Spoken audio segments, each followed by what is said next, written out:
저는 32살의 남자이고 지금 그럭저럭 잘 돌아가는 기업에서 일하고 있습니다. 5년 전에 아내를 만나 넉넉하지는 않았지만 그럭저럭 행복하게 살고 있었고요. 뭐 6개월 전에 이혼했지만요. 어느 날 갑자기 제 아내가 저한테 이혼을 요구하더군요. 다른 남자가 생겼다나 뭐라나. 저는 아내가 무슨 장난을 치는 줄 알고 거짓말이냐고 물었더니 아내가 하는 말이 참 가관이더라고요.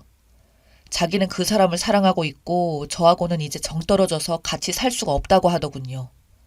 그 말을 들은 제 심정이 어떻겠습니까?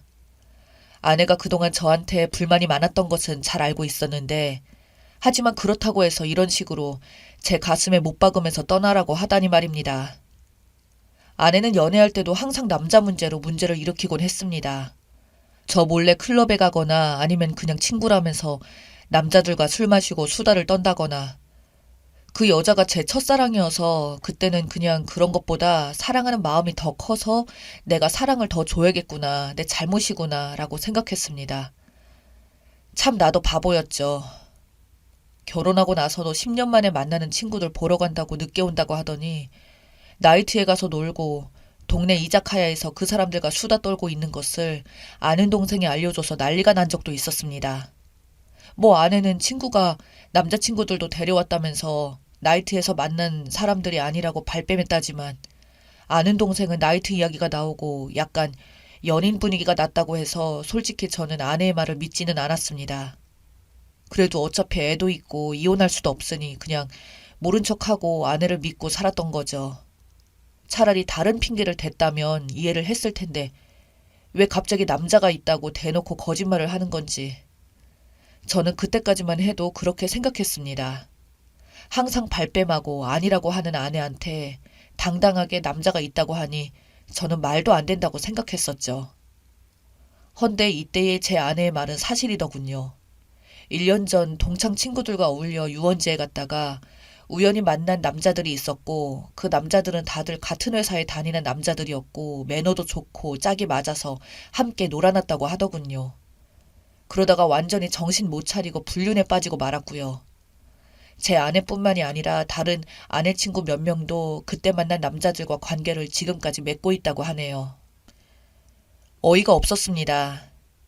뒤통수를 갑자기 누가 세게 때린 것처럼 뻐근해지고 심장도 너무 빨리 뛰어서 손으로 물건을 잡지도 못할 지경이었어요. 그래도 믿지 않는 저한테 아내는 그 남자의 이름과 회사 전화번호까지 주면서 뻔뻔스럽게 확인해보라고 들이대더군요. 자기는 진짜 이 남자 사랑한다고, 미안한데 진짜 이혼 좀 해달라고. 이 남자 없으면 숨도 못 쉴 만큼 그 정도라면서요. 자기 인생에 이런 감정은 처음이었다고 합니다. 참나 기가 막혀서 여태껏 말해왔던 연애와 사랑의 감정들, 그리고 우리 아이까지 모든 게 거짓말인 건지 감쪽같이 속인 건지 말도 안 나오더라고요. 생각 같아서는 아내 강냉이를 날리고 싶었지만 그래도 아이가 있으니 꾹 참았어요. 애가 있는데 일단 가정을 지켜야겠고 엄마 없는 애로 키울 자신이 없었습니다. 이때까지만 해도 손이 벌벌 떨리고 식은땀도 났지만 일단 아내 이야기를 더 들어보고 설득시키고 예전만 못해도 애가 성인 될 때까지만 내가 참으면서 그 다음에 이혼을 하던 뭘 하던 하자고 생각했죠. 다음날 전 그 남자를 찾아가 설득을 했습니다. 그 남자도 역시 가정에 있는 남자였고 이혼을 원할 리가 없다고 생각했으니까요. 만나지 말라고 마지막 경고라고 나 가정 지킬 거고 너도 정신 차리라고 말하고 오려고 했습니다. 헌데 그 남자가 한다는 소리가 가관이더군요. 이미 자기 아내와 별거 중이라며 제 아내를 포기할 수 없다고 당당하게 말하더군요. 저는 그 남자를 만나면 화가 미칠 듯이 날 것이라 생각했건만 너무나도 당당하고 뻔뻔스러운 그 남자의 태도에 오히려 기가 막히고 허탈해서 아무 말도 못하고 그냥 집에 왔죠. 그 남자를 만나고 집에 오니까 방 안은 온통 어지럽혀져 있고 저희에 혼자서 남아서 울고 있더라고요. 제가 애한테 무슨 일 있냐고 물어보니 애가 하는 말이 엄마가 짐을 챙겨서 집을 나갔다고 하더군요. 그냥 너 키우는 것도 다 지겹고 언제까지 내가 이렇게 살아. 나도 내 인생 내 사랑 찾아서 갈 거야. 엄마 이해해줘? 라고 하면서 나가더랍니다. 저도 저지만 애가 도대체 무슨 죄라고 애한테까지 상처를 줄 수 있는지 정말 그때는 아내를 흔들어버리고 싶을 정도였습니다. 대체 애가 무슨 죄입니까? 도대체 어떤 남자길래 남편의 애까지 버리고 집을 나갈 정도입니까? 정말 우라가 터지더라고요. 그동안 TV나 신문에서만 봐왔던 막장 불륜으로 인한 가정 파탄이 저희 집에까지 일어나리라고는 꿈에도 생각지 못했어요. 정말 억울하고 분해서 미칠 지경이었습니다. 하루아침에 이렇게 제 인생이 파탄날 줄은 꿈에도 몰랐습니다. 가만히 있을 수 없었습니다. 애한테까지 그 짓거리를 하고 저는 이 사실을 애한테 숨길 예정이었는데 애한테 씻을 수 없는 상처를 주니 아무리 참으려고 해도 진짜 화를 주체할 수 없더라고요. 한참 동안 생각한 끝에 저는 아내에게 확실하게 복수할 방법을 연구했죠. 생각 같아서는 그 남자나 아내나 털어버리고 싶었지만 그렇게 못할 테고 다른 것보단 확실하게 그 인간들 눈에서 피눈물이 나게 하고 싶었습니다. 저는 수소문 끝에 아내가 만나는 친구들을 알아내 그들의 남편들에게 전화를 걸었습니다. 그리고 남편들에게 내 아내가 남자를 만나서 추잡한 짓거리를 저지르고 다닌다고 알리고 당신네들 아내들도 같은 짓거리를 하고 있다고 똑똑히 경고해 주었습니다. 내 아내와 당신들 아내들이 1년쯤 만난 남자들과 히히덕거리면서 행복했던 가정을 파탄내고 난리가 난 사실을 알고 있으라고 했죠. 제 말을 들은 남편들은 저한텐 처음엔 너 뭐냐고 거짓말 치지 말라고 했습니다. 그래서 문자로 제 아내한테 왔던 문자들과 불륜 정황들을 자세히 보내주었더니 남편들은 충격을 받았는지 가만히 안 있을 거라는 말로 전화를 끊었네요. 아내 친구들 집안도 풍비박산이 났겠죠.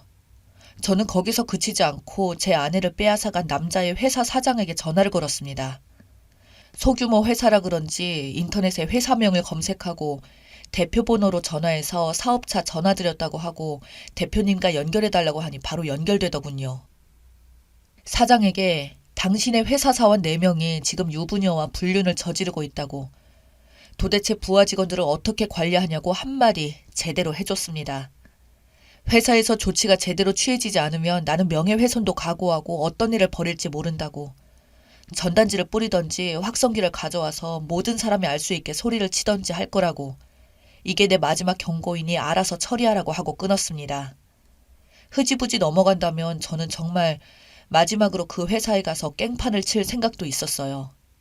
어쨌든 그 사장은 처음엔 그 사실을 믿지 않은 것 같더니 제가 사원들의 이름과 하는 일 등 구체적인 이야기를 하니 충격을 먹고 그제서야 믿는 듯 했습니다.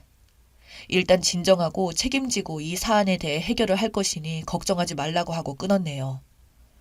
그 다음날 오전에 일어나니 아내에게서 전화가 왔더라고요. 부재중이 몇십 통에 문자로 욕이란 욕은 다 보냈더군요. 아내는 저한테 이렇게 치사하게 이럴 수가 있냐면서 온갖 쌍욕을 퍼부어댔습니다. 그 사람 때문에 내 인생이 지겹던 거 겨우 사는 건데 당신이 뭔데 망쳐? 내 인생에 도움도 안 되는 놈아. 하면서 욕이란 욕은 다 먹었네요. 그래서 저는 그냥 너를 괴롭힐 수 있을 때까지 끝까지 괴롭힐 거야. 내가 상처받은 만큼 너한테도 똑같이 돌려줄 거고 밥도 못 먹고 숨도 못 쉬고 내 인생 자체를 부정하게 만든 널 절대 그냥 용서할 수 없다. 라고 말했죠. 그리고 아내 회사에 찾아가서 로비에서 큰 소리로 동창회에서 바람핀 땡땡땡 나와 당장 안 나오면 너랑 그놈 둘 다 매장시켜버릴 거야 하고 소리쳤습니다. 일부러 아내 회사 사람들 다 알 수 있게요. 아내는 어디에 숨었는지 머리카락 하나 안 보이더라고요. 결국 안 나왔습니다. 하지만 제가 거기서 소리 지른 이유는 아내를 만나기 위함이 아니라 회사 사람들이 아내가 무슨 짓을 한지 알게 하기 위함이었죠. 제가 소리를 지르자 많은 사람들이 일제히 저를 쳐다보고 거기 있는 경비와 건물 관리하는 사람들이 뭐 하는 짓이냐면서 난리가 났죠. 결국 끌려가듯이 쫓겨나왔지만 일단 회사를 멀쩡하게 다니지 못하게 한 것은 성공했네요. 그리고 결국 아내 친구들은 죄다 이혼을 당하고 집에서 쫓겨났더군요. 사귀던 남자들도 일이 크게 번질까봐 서둘러서 아내와 아내의 친구들과 관계를 끊었고 그 중에 한 남자는 아내에게 발각되어 이혼을 당했다더군요. 그리고 그들이 다녔던 회사의 사장은 사생활이 엉망인 직원들은 필요 없다면서 그들을 죄다 내쫓았답니다. 그런 사람들이 회사에 다니면 회사가 멀쩡히 돌아갈 리가 있나요? 괜히 그런 사람들 데리고 있다가 회사 이미지만 망치니 사장 입장에서는 그들을 자르는 것이 당연한 결과였겠네요. 물론 제 아내를 빼앗아갔던 그 남자도 쫓겨났고요. 아마 동종업계에서는 절대 다시 발을 못 들일 겁니다. 한동안 그쪽 업계에서는 이 사건이 시끌벅적했다고 했으니까요. 뭐 남들에겐 엄청난 안주거리였겠죠. 그 소식을 들은 저는 솔직히 말해서 무척이나 통쾌했어요. 저와 제 아이의 가슴을 갈기갈기 찢어놓은 당연한 대가라고 생각했죠. 그 뒤로 얼마 안 가서 제 아내는 그 남자와 헤어졌고 다시 저한테 돌아오고 싶다면서 울면서 전화를 하더군요. 하지만 어떤 미친 남편이 외간 남자와 바람까지 피우고도 뻔뻔스럽게 이혼을 요구하고 그 남자하고 집까지 나간 여자를 받아들이고 싶겠습니까? 저는 당연히 아내한테 너 같은 인간은 가정을 지킬 자격도 없어 라면서 온갖 욕을 퍼부어준 뒤 매몰차게 전화를 끊었습니다. 그리고 한 달 뒤 이혼 소송에서 또 승소해서 아내가 저에게 위자료를 3천만 원을 주게 하고 양육권 역시 제가 가지게 되었습니다. 물론 재산 분할에서도 저에게 압도적으로 유리하게 판결이 나왔고요. 뭐 당연한 결과지만요. 지금은 아이하고 둘이서만 사는 중입니다. 최근 저희 아내의 소식을 들어보니 이혼 뒤에 친정에서도 아내의 불륜이 죄다 알려져서 쓰레기 취급을 받고 쫓겨나서 지방으로 내려가서 여관방을 전전하면서 이상한 짓거리를 하면서 살고 있다고 하네요. 제가 저질렀던 일이 매몰차다고 비난한다면 저도 할 말은 없습니다. 저 스스로도 그렇게 생각하니까요. 하지만 저는 바람을 피우면서 배우자와 자녀들에게 상처를 주는 사람들은 그만큼의 대가를 받아야 한다고 봅니다. 세상 이치를 보면 바람을 피우는 인간들보다 그들의 배우자와 자식들이 더 큰 고통을 받더라고요. 왜 그래야 하는 겁니까? 잘못을 저지른 작자들이 가장 고통스러워하는 것이 마땅한 일이니까 저는 그렇게 했을 뿐입니다. 저는 내일 회사 일 때문에 자야겠네요. 읽어주셔서 감사합니다.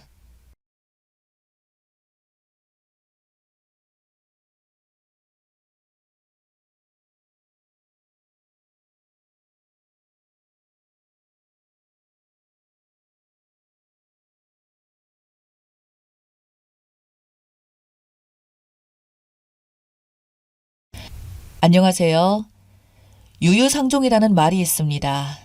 저는 요즘 들어서 그런 말 아주 절실하게 느끼는데요. 없이 살면 다 이렇지 않다고 생각했는데 이 미친 처갓댁에 제대로 시달리고 나니 인간 불신증이 없는 사람들에 대한 선입견이 생깁니다. 정말 저는 선입견 없이 살아오고 싶었고 오히려 그런 게 당연하다 생각했는데 제 말이 재수없게 들리겠지만 한 번만 제 이야기를 들어봐 주세요. 저는 평범하지는 않지만 평범하게 살아왔습니다. 저희 부모님께서는 어릴 때부터 서울에서 크게 도매상을 하셔서 서울 번화가에 빌딩도 한 채 소유하고 있으십니다. 그 외에 다른 지역 쪽에는 작지만 몇 개의 산과 들을 가지고 계시고요. 젊은 날에 고생을 하시고 운이 좋게 부동산 투자로 인해서 돈을 버셨다는 아버지는 저희에게 공부는 강요하시지 않았지만 돈에 대한 부분들은 철저하셨습니다. 모든 집안의 화는 돈에서 나온다며 돈 귀한 줄 모르고 흥청망청 쓰거나 인간 같지 않은 행동을 한다면 언제든 바로 호적에 파서 재산 10원도 안 주시겠다는 말씀을 제가 중학생 때부터 종종 하시던 아버지셨죠. 저는 어릴 때는 그게 무슨 말인지도 모르고 고개를 그저 끄덕였습니다. 제가 나이 20살이 되어서부터는 대학 등록금과 원룸 오피스텔 전셋방 구해주시고 오피스텔 관리비나 용돈은 저보고 알아서 벌라고 하시던 그런 아버지로 인해 저는 자연스럽게 어느 정도 돈의 귀중함을 알며 자라게 되었습니다. 그렇게 시간이 흘러 대학을 졸업하고 기업에 취직을 하여 다녔고 아버지는 그동안 저에게 참 잘 커줬다며 제 명의로 상가 건물 한 채와 아파트 한 채를 선물해 주셨습니다. 그러면서 집도 있고 든든한 돈도 벌고 있으니 이제 결혼만 하면 아버지는 더 이상 걱정이 없으시다며 저에게 결혼하기를 많이 강조하셨죠. 그러나 저에게는 인연이 딱히 생기지 않았는데요. 두 번의 연애를 각각 2년, 3년 정도 하였으나 어느 정도 사이가 진전되고 나서는 항상 문제가 되던 건 돈이더군요. 제가 한 달에 들어오는 돈이 회사 월급 말고도 엄청난 돈이 들어오는 것을 여자친구가 알게 되자 여자친구는 점점 저에게 돈 부분으로 서운함을 내비치고는 했습니다. 돈이 넘치는데 왜 자기에게는 그렇게 돈을 쓰지 않냐는 문제로 자주 싸웠습니다. 근데 솔직히 말하면 저는 회사 월급 내에서는 거의 모든 돈을 연애에 썼을 정도로 많이 썼어요. 제가 회사에서 받은 돈이 제 나이 또래에 비해서 낮은 편도 아니었고요. 그 모든 돈을 제가 쓸 정도면 일반적으로 제 나이 또래 애들은 그냥 일해서 자기 여자친구한테 완전 다 가져다 바치는 수준이어야 가능합니다. 그럼에도 불구하고 여자친구의 욕심은 끊이지 않더라고요. 제가 가진 상가에서 나오는 돈은 저도 건들지 않고 미래를 위해서 모두 저축만 했거든요. 그것만 해도 진짜 엄청난 돈이었을 텐데도 뭔가 더 바라던 여자친구에게 질려서 다투고 끝내 헤어졌기에 그런 부분들을 한 번은 아버지에게 고민을 털어놓자 며칠 뒤 아버지가 선자리를 구해오셨습니다. 지인분의 건너 아는 분의 따님이라던 명문대 출신의 회사를 다니던 여성이었죠. 어릴 때는 가풍 있는 집안에서 자라나 몸가짐도 남다르고 요즘 애들 같지 않다는 말에 아버지가 넘어가셔서 저에게 바로 나를 잡고 소개를 시켜주셨고 그렇게 지금의 아내를 처음 만났습니다. 아내는 그동안 제가 만나오던 여자들과 다른 단아한 모습에 저 또한 어느새 콩깍지가 씌었던 것 같아요. 부모님의 선으로 만난 것이다 보니 길게 끌고 할 필요도 없이 서로 집안 알고 그러니 결혼 일찍 하는 게 낫지 않냐며 다 큰 성인 남녀가 괜히 오래 만나고 소문만 나면 안 좋다며 처갓집에서 말을 했다고 하더군요. 그래서 그때는 그게 다 맞는 말인 줄 알았고 일사천리로 결혼을 하게 되었습니다. 아내 집은 예전에는 아주 잘 살았다고 들었습니다만 대대로 내려오던 유산으로 먹고 살았다가 아내의 할아버지께서 사업을 실패하게 되면서 거의 모든 돈을 다 날리게 되었고 집안이 순식간에 몰락했다고 하더군요. 그래서 실제로 아내는 부자이셨던 부모님 밑에서 힘들게 컸다고 들었어요. 즉, 가풍만 있는 집안이지 현재는 사실대로 말하면 몰락한 집안 그 자체였죠. 할아버지 때면 아내는 부자였던 시절도 거의 없었을 거고 말 그대로 저희 집은 그녀의 가풍만 보고 신부감으로 고른 것이었습니다.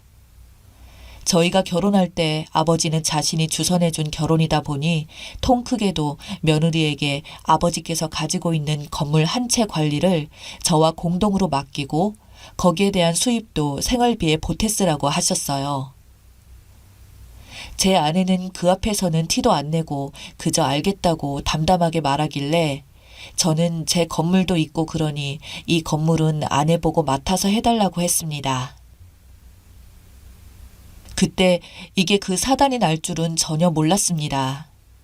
그렇게 몇 달이 지나고 어느 날 건물 세입자 한 분이 저희 아버지를 갑자기 찾아와선 호소를 했다는 겁니다.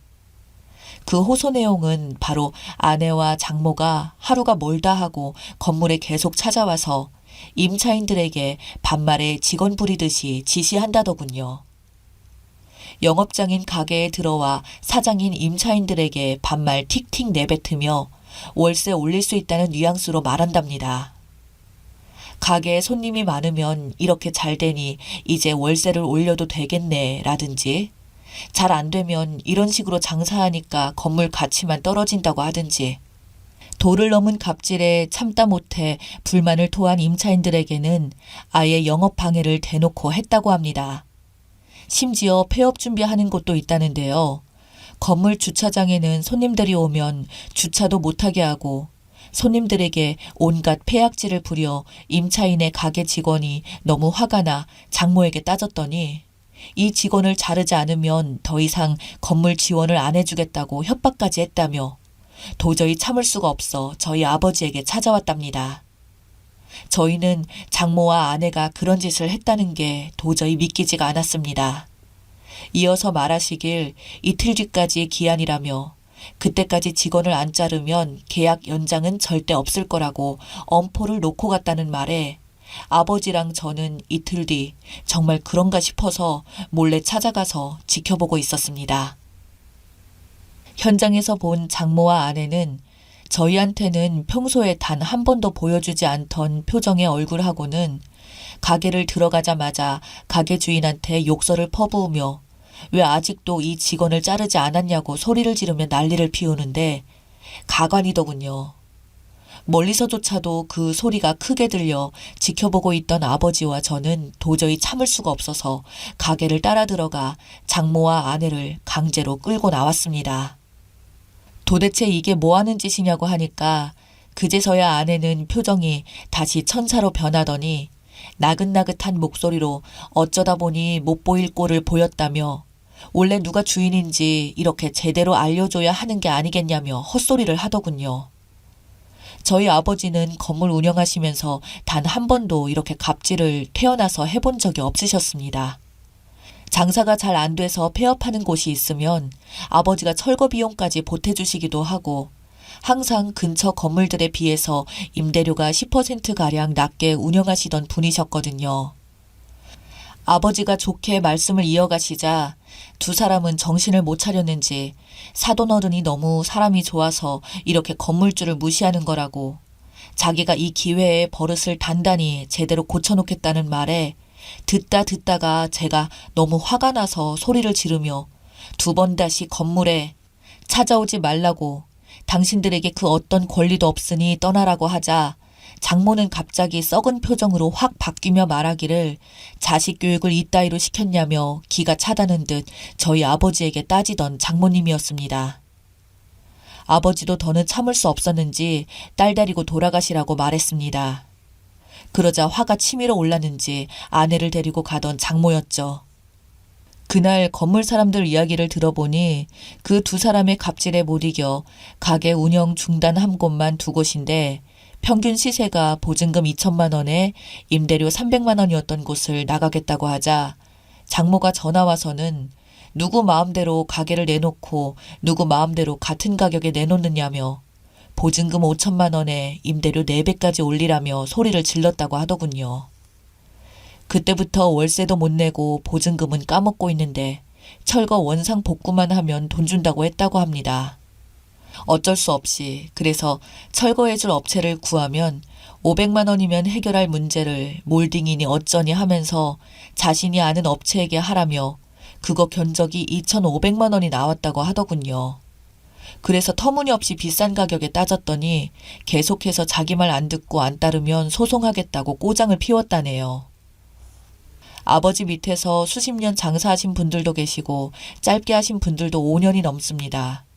그런 분들이 어찌나 억울한지 눈물까지 흘리며 하소연을 하시더라고요. 그리고 입금 날짜도 안 되었는데 폐악질을 부리며 받아간 돈도 있고 무슨 다단계도 아니고 중간에 받아간 세금 이외에도 저희 집에 안 걸리기 위해서 이번 달에 입금하면 받아갔던 돈은 돌려준다 말하고 안 준 곳도 한 곳이 있다고 하더군요. 알면 알수록 인간 이중성을 가진 것들이라 이런 집안과 더 이상은 엮이면 안 되겠다 싶어서 결국 이혼 소송을 들어가게 되었습니다. 사치만으로 이혼 사유가 안 될 거라고 했었는데 다행히 인간성 최악인 인간들은 밑바닥을 드러내 여지를 주더군요. 카드와 대출을 얼마나 끌었었는지 저희 집 재산이 얼만데 거들먹거리며 온갖 돈을 다 끌어다 쓰며 놀았더군요. 그러면서 아내는 있는 돈 조금 쓴다고 문제냐며 자신의 빚 정도는 시댁의 힘이면 갚아줄 수 있는 거 아니냐는 말에 제가 어이가 없어서 이게 네 돈이냐고 내 돈도 아니고 부모님 돈이라고 그리고 설령 내 돈이라고 해도 네가 기여한 게 뭐가 있다고 이런 소리를 당당하게 말하냐고 너 같은 거 만나면 이 많은 돈도 1년이면 파산내겠다고 말했습니다. 그럼에도 불구하고 이 처가댁 인간들은 자신들이 뭘 잘못했는지도 이혼할 때까지조차도 모르더군요. 그렇게 1년도 못 가 제 결혼 생활은 파토가 났습니다. 이혼을 안 하겠다는 걸 소송해서 그냥 쫓아냈습니다. 가뜩이나 망해서 못 살던 집안이 이젠 빚까지 자신들의 사치로 듬뿍 지게 되었으니 앞으로 뭐하고 살아갈지 기대가 되네요. 여기까지가 제 이야기였습니다. 들어주셔서 감사합니다.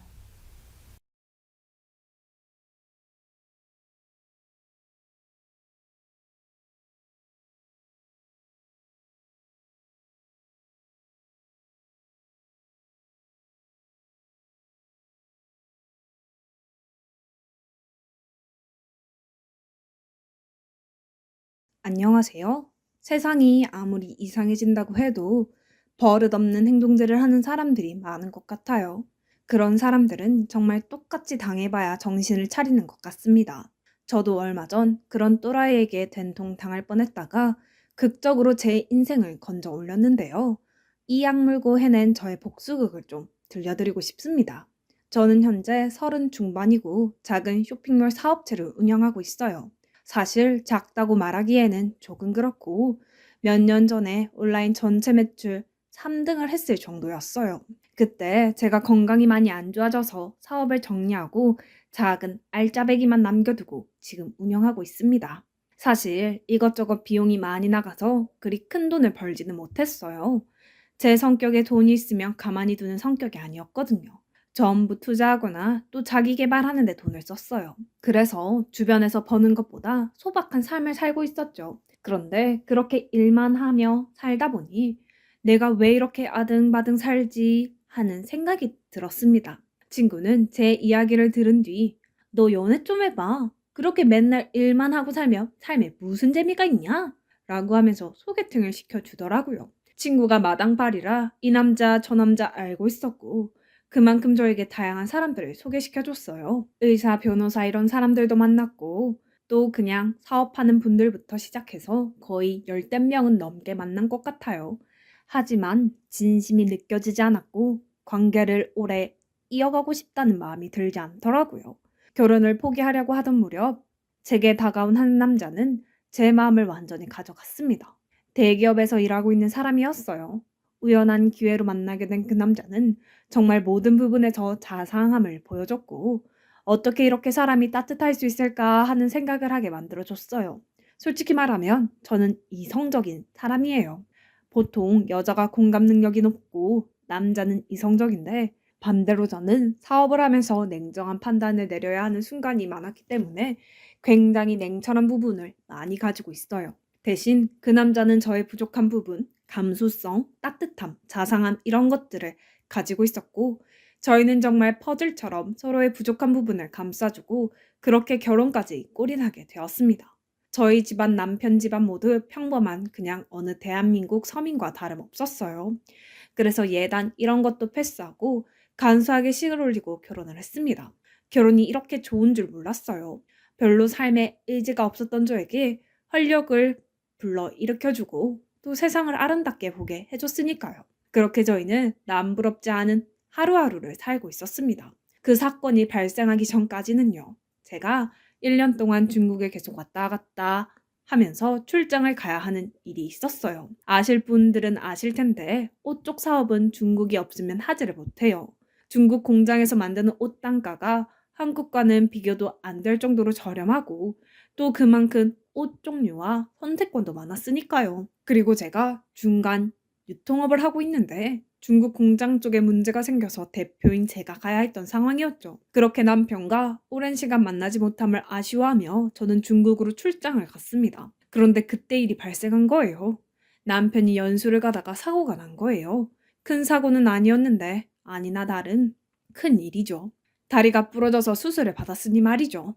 완전한 회복을 위해서 3개월간 일상생활을 못하고 꼬박 누워 있어야 했어요. 저는 당장 자리를 비울 수 없어서 먼 타국에서 닭똥 같은 눈물만 흘리며 남편을 걱정했습니다. 가끔 영상통화를 하면서 남편의 근황을 확인했지만 가까이서 돌봐주지 못해 안절부절했죠. 남편은 괜찮아 자기야. 직장 종도들이 병문안도 많이 오고 번갈아 가면서 다 보살펴주네. 아무래도 자기들이랑 같이 있다가 나만 사고당해서 미안해서 그러나 봐. 그래도 내가 인복은 좋다. 자기 나 너무 걱정하지 말고 일 잘 처리하고 와. 라고 하더라고요. 그래도 직장에서 사람들이 많이 배려해주고 잘 해결된 것 같아 저는 안심을 했습니다. 그렇게 몇 개월 뒤에야 저는 한국에 다시 갈 수 있었어요. 그런데 그때 조금 놀랐습니다. 집 안에 물건 배치들이 많이 달라진 듯 했어요. 제가 뭐 물건 이동하는 걸 별로 안 좋아하거든요. 그런데 침대 위치도 바뀌었고 식기구들도 몇 개 더 들어와 있고 생각한 것보다 집이 많이 변해 있길래 남편에게 물었죠. 자기야, 몸도 아픈데 나한테 말도 없이 언제 이렇게 가구 배치를 바꿨어? 못 보던 물건도 많이 있고 자기 향수나 바디 로션 이런 거 안 바르잖아 라고 했습니다. 그러자 남편은 아, 그냥 자기 없으니까 내가 심심하더라고. 자기 있으면 이것저것 놀러 갈 텐데 그러지 못하니까 기분 전환할 겸 가구도 바꾸고 뭐 안 해본 행동도 해봤지. 기분 상했어? 아니, 내가 기분이 왜 상해? 그냥 자기가 안 하던 행동을 해서 궁금한 거지. 잘했어, 여보. 이제 내가 정말 여보 옆에서 잘 보살펴 줄게. 이제 아프지 마. 라고 하면서 남편에게 말했고, 저희는 그렇게 다시 상봉을 했습니다. 그런데 뭔가 이상했어요. 남편이 달라져도 너무 달라진 겁니다. 몸에서 향수 냄새가 너무 진했어요. 마치 무슨 냄새를 감추려고 하는 듯한 느낌도 들었고, 직장 다니는 사람이 이럴 리가 없는데 이상하다 싶었죠. 저는 자기야, 향수 너무 진하게 뿌리는 거 아니야? 직장 동료들이랑 같이 있는데 너무 향 진하면 안 좋아할 것 같은데? 라고 말하자 남편은 아니야, 이 향수 내 직장 동료가 사줘서 일부러 많이 뿌리고 다니는 거야. 그 녀석이 자기 사준 거 안 쓴다고 나한테 뭐라고 해서 그 후로 미안해서 그러는 거지. 너무 진한가? 이젠 좀 줄여볼게. 라고 하더라고요.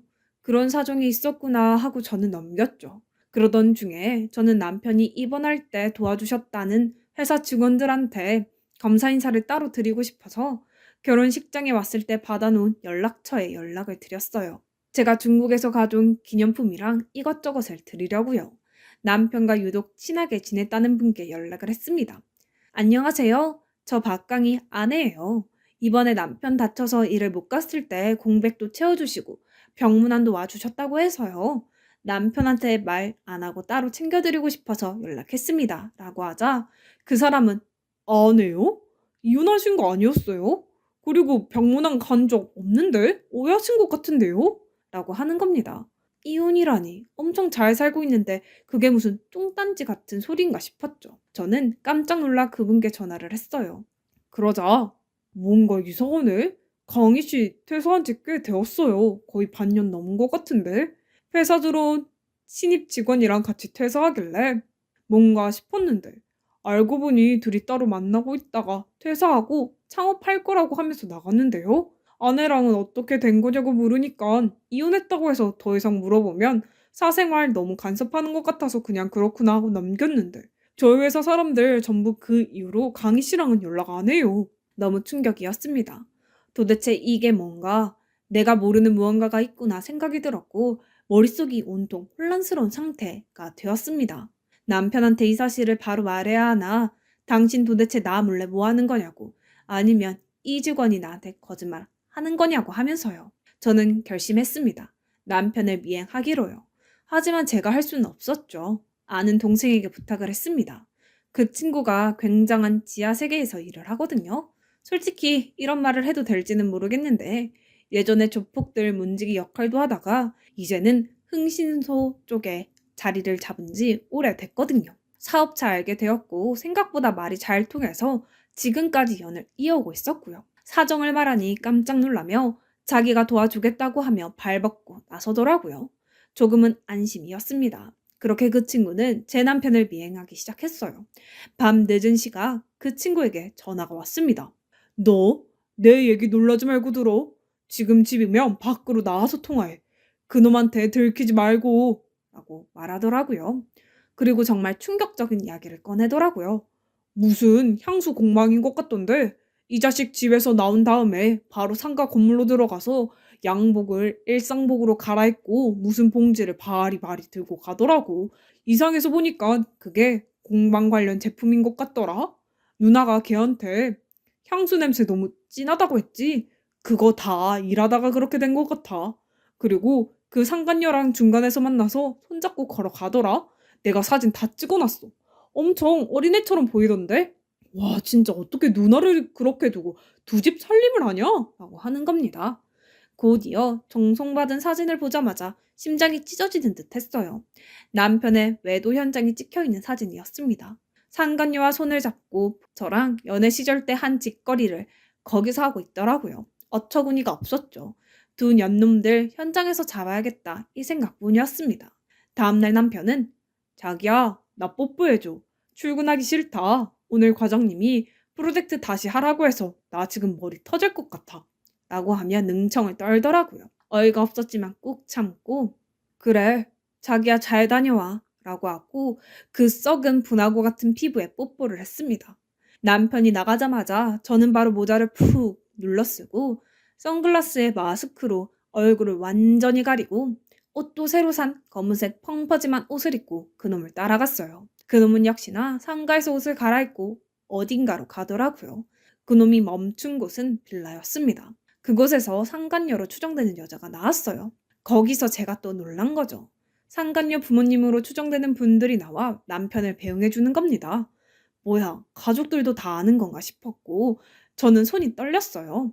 바로 저곳에 달려가 상간녀와 남편의 멱살을 잡을까 생각도 했었지만 일단 끝까지 보고 싶었습니다. 둘은 손을 꼭 잡고 공방으로 내려가더라고요. 저는 한숨을 쉬고 그 향수 공방으로 내려갔습니다. 문을 열고 그 공방에 들어간 순간 남편은 제 얼굴을 보고 깜짝 놀라더라고요. 자기야, 여기 어떻게 왔어? 오늘 회사에서 뭐 복지 관련해서 그래서 나온 거야. 일단 내가 다 설명할게. 라고 하면서 저를 밖으로 내보내려고 하더라고요. 저는 소리쳤죠. 너 나와. 내 남편이랑 바람난 년 나오라고. 그러자 작은 방 같은 곳에서 원피스를 입은 상간녀가 나오는 겁니다.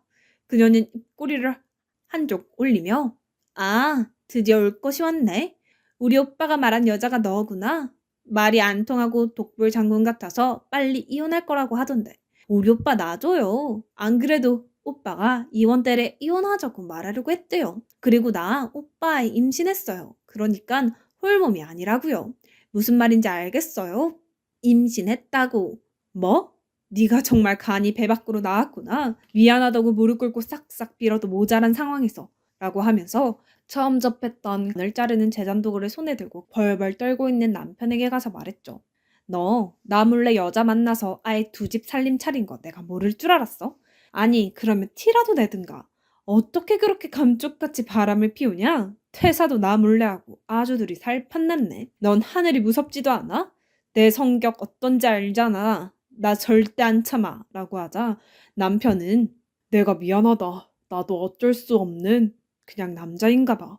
회사에서 만난 아이인데 고등학교 졸업 후에 입사해서 그냥 처음에 이것저것 알려주면서 사랑하게 된 거야.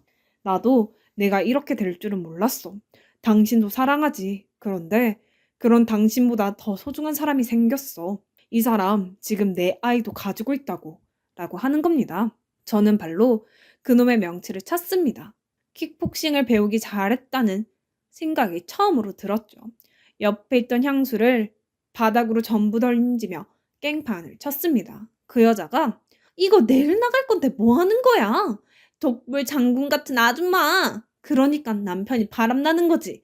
라고 하자마자 저는 결국 참아왔던 뚜껑이 열리고 말았습니다. 원피스를 가슴부터 발끝까지 찢어버렸어요. 한순간에 무슨 대문 열리듯이 그녀의 옷이 벌어졌고 그 순간 충격적인 것을 보게 되었습니다. 그녀는 배에 복대를 차고 있었죠. 저는 이게 뭐냐고 소리를 질렀고 그녀도 마찬가지로 비명을 지르며 옷을 꽁꽁 싸매더라고요. 너 설마 가짜 임신으로 우리 남편 잡은 거야? 라고 하면서 저는 그녀의 팔을 잡은 뒤 그 복대를 들었어요. 임신 위장용. 그러니까 드라마에서나 쓸 법한 그런 것을 메고 이제껏 임신한 척을 했던 겁니다.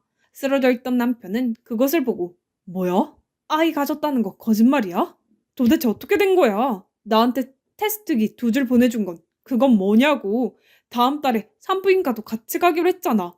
라고 하면서 소리쳤고 그녀는 아 몰라. 오빠가 자꾸 현 부인한테 나 만나는 거 안 말하려고 하니까 내가 빨리 재촉하려고 그런 거지. 나라고 이런 짓을 하고 싶었겠어? 오빠가 빨리 이혼을 하던가 별거를 하던가 정리를 했으면 이런 일 없었을 거 아니야. 진짜 짜증나게 이게 무슨 꼴이야. 30분 있다가 공방에 손님 오는데 라고 말하는 순간 향수를 만들러 오기로 한 그 손님들이 문을 열고 들어왔고 상간녀의 그 떡 벌어진 옷을 본 순간 놀라며 나가더라고요. 저는 나가는 그 손님들의 뒤통수에 외쳤습니다. 이거 지금 현 부인이 상간녀랑 남편한테 한 현장이니까 당황하지 말라고. 이 공방 운영하는 연놈들이 불륜을 저질렀으니 널리 퍼뜨려달라고 하면서요. 현장은 아수라장이 되었죠. 남편은 상간녀에게 배신을 느낀 건지 서로 머리채를 잡고 아주 치열하게 싸우더라고요. 저는 그 모습을 영상으로 찍었네요. 제가 손댈 필요도 없이 그들은 개싸움을 시작했습니다. 그렇게 사랑하던 그 사람들이 한순간에 신뢰가 무너져 싸우는 모습을 보니까 정말 한심하기 그지없었습니다. 그리고 저는 남편에게 말했죠. 너 딱 기다려. 내가 여기서 끝낼 것 같지? 아니야. 이제부터 시작이야. 보니까 너 상간녀 부모님들과도 연락 주고받는 것 같은데 너는 끝까지 갈 생각이었나 본데. 그러니까 나도 끝까지 가줄게. 라고 하면서 경고를 했고 남편은 이판사판이다 하면서 저에게 달려들었고 저는 다시 한번 발로 그놈 명치를 찼습니다. 이쑤시개 같이 힘도 못 쓰는 저 남자를 왜 내가 좋다고 했을까 후회가 막심했어요. 상간녀는 한 손으로 떡 벌어진 원피스를 부여잡으며 제게 말하더라고요. 꼭 이렇게까지 해야 했어요? 저는 사랑했고 사랑이라는 감정에 충실했고 그래서 이렇게까지 한 건데 꼭 저를 밑바닥까지 끌어내려야 했냐고요. 어쩔 거야. 오빠랑 내 사이 멀어지게 하니까 좋냐고. 참 웃긴다. 아가야, 착각하지 마.